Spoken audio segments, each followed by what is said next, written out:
Hello, my name's Sean. I'm 35 years old, and in March this year, 2018, I had weight loss surgery. This is what I used to look like. That's about a year ago from now, and this is what I look like now. I'm about 92 pounds lighter so far.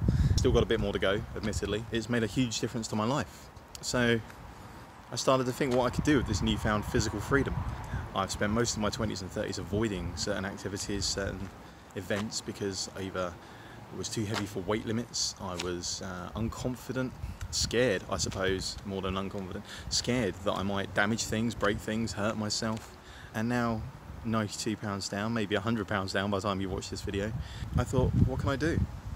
So I thought I'd try things that I've avoided for the last 12 years. And I'd start with something pretty fun. I'd start with, at 35 years old, electric skateboarding.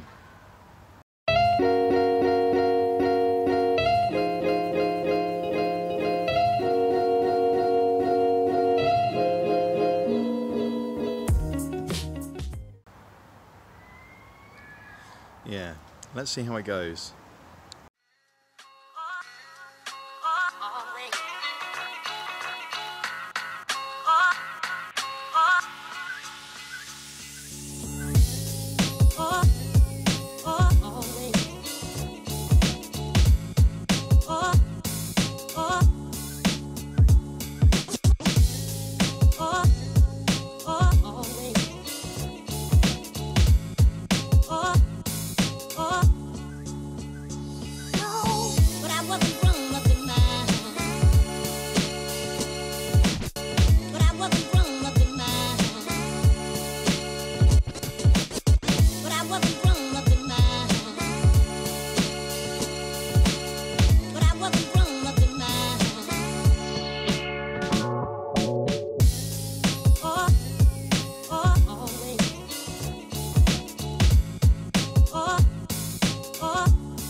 So, a few weeks into electric skateboarding on the Wowgo 2S, how have I found it?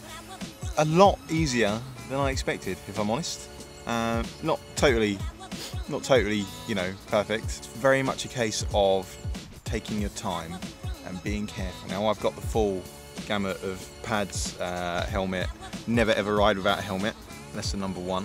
I have fallen off once, very slowly trying to mount a curb, a very short dropped curb. But I was going too slow, being too cautious, and actually my front wheels went on, my back wheels caught the curb, and I went backwards, landed on my elbow and my head. Thankfully, elbow pads and helmet saved me getting any damage. A bit of a bruise on my butt. It is very much a case of, like I say, finding your feet, being careful with your balance. I come out here to a very empty piece of tarmac by the sea, which was a skate park, but they've taken all the ramps out of it because why would you let kids have fun? Spent my time getting used to the standing on the board, getting used to picking up speed, getting used to slowing down, because obviously you can use the brakes on this, and that is a very nice thing about this board. The delivery, the power delivery of acceleration and braking is very smooth. You can, you know, whip back on the brakes and throw yourself onto the floor if you so wish, but if you actually are just very measured with the controls, you sort of gently pull back, gently push forward. The acceleration and the braking is very very good, and I find it now after a couple of weeks quite natural to slow down and speed up as I'm going around people or near dogs. In fact, I've just been chased by a Staffordshire Bull Terrier along the beach this morning for about 30 foot, with it barking and snarling behind me, and I managed to outrun it, which is not something I could do on feet, and probably not something I could do on this board 2 weeks ago. And then I think the other thing after that is getting used to turning, because it's all about using your body weight, which if you're like me and you've had a lot of body weight for a long time and you've suddenly got a lot less body weight, I'm kind of still finding my own centre of gravity when it comes to getting up out of the chair and walking around, because it's so different. So doing it on a skateboard has maybe sped things up a little bit, but it's also been a bit of a steep learning curve in some ways, because when I lean forward or lean back to turn on my front leg or on my back leg, depending on how I'm turning, it's very easy to either panic because you're going to lose your footing, or overcompensate and sort of swing the other way to try and correct yourself, and that's just going to lead to you falling off the board, I guess.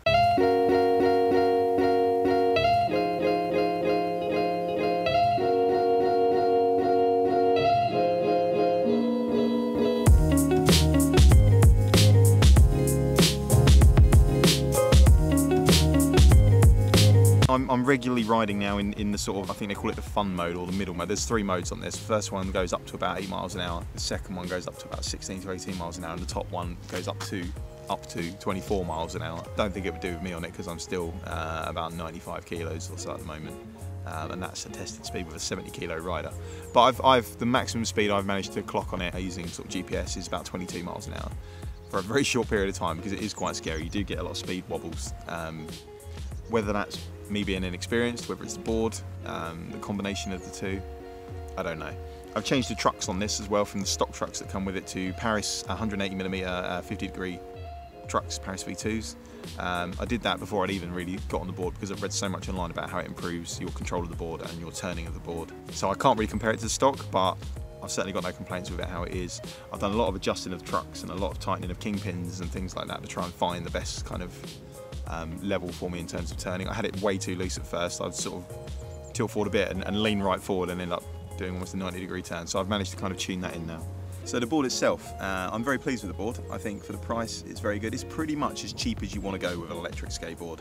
It's about $420, I think, which is about £300. It was a long time for delivery. It was about 3 weeks, and I know some people on electric skateboarding on Reddit have waited like 2 months for their boards to come from China.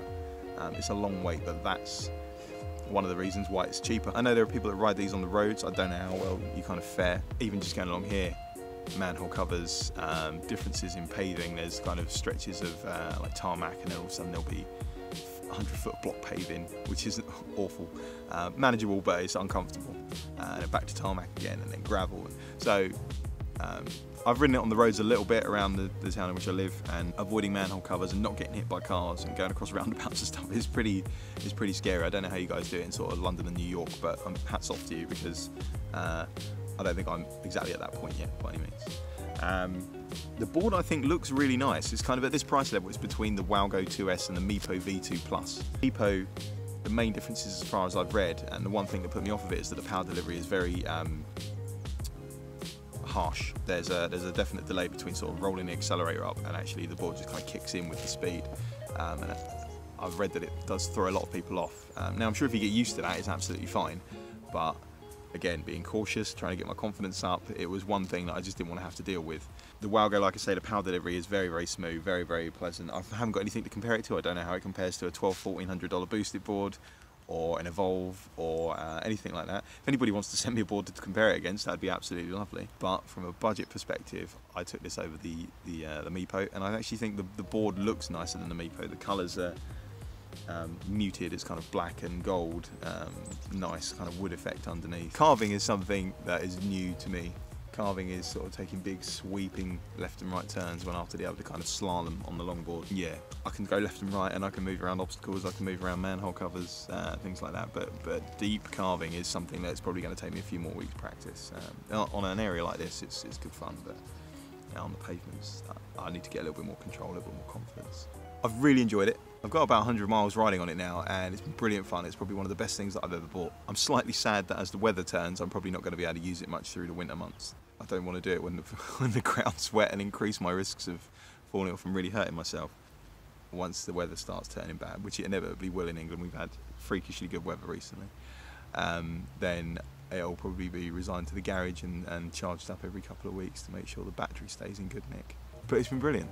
I'm really glad I did it, and as a first thing for me to kind of try to get my confidence, it's got me to do some balancing and get my balance back a bit, me to get a bit of strength back in my legs, because obviously standing up and kind of adjusting your balance in very many little ways for 45 minutes to an hour at a time is good for your calves and your thighs and your core muscles and everything else. life after heft is going to be a little vlog like this about me doing things that I either couldn't or wouldn't have done whilst obese. My BMI is down to 29 now, it was 42, so there's a fairly significant difference in the last 4.5 months. And I'm hoping in some ways this gives people either ideas for things they might want to try if they're losing weight, or give people some motivation to think, you know what, I'd like to do that, but I'm carrying a little bit too much. Maybe it's going to be another motivator to help you maybe take the steps you need to lose weight. Mine was weight loss surgery. After many, many years of trying and failing with other things, I tried pretty much everything. Not everybody needs to do that. If you've got any questions, if you've got anything you want to ask, or if you want to make any comments, leave a comment down below. You can ask me about me, you can ask me about the Wowgo 2S, the skateboard, or if you want to ask me about weight loss surgery, then I will do what I can to reply to you. I don't want to do the typical YouTube thing, but I'm going to do it anyway, because otherwise it's pointless in me doing this. If you've enjoyed it and you want to see a bit more of me doing things that I've never done before, then please hit the like button underneath, the little thumbs up, and click subscribe. Subscriptions are power on YouTube, as far as I can tell. So who doesn't want power? Yeah, click subscribe, and I'll see you soon. Thanks very much for joining me. Take care.